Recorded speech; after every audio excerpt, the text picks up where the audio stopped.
T8S 的话，应该是由那个205厂他们定。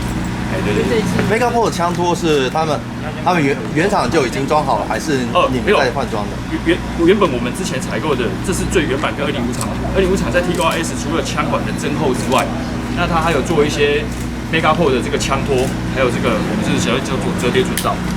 那但是我们这个是针对我们中心环境的那个反狙击组的环境需求，我们特别再去升级这个 Megaport 的枪托，就是它可以针对精准射手的部分去调整它的 TSI 哦，因为狙击手在精准射击的时候，它的 TSI 和依托要非常稳固。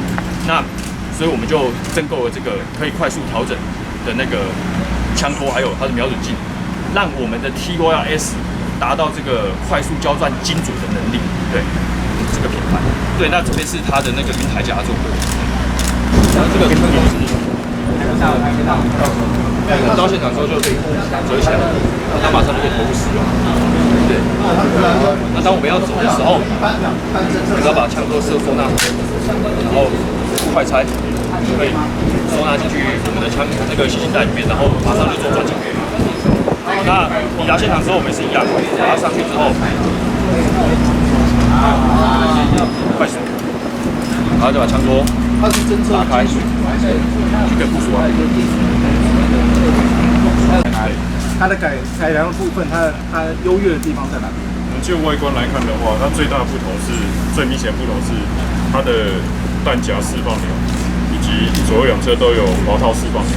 这跟以往的3代唯一不同的地方就在这个地方，所以它可以在释放钮做调整之后，也可以给左手惯用手的射手来做使用，甚至于以往这边只要固定上要只能以右手的射手为主，那可是这个地方它有释放钮，左手就可以把它降低。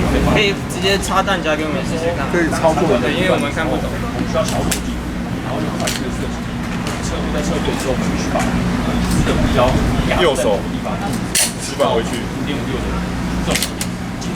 左手释放回去，左手都可以释放。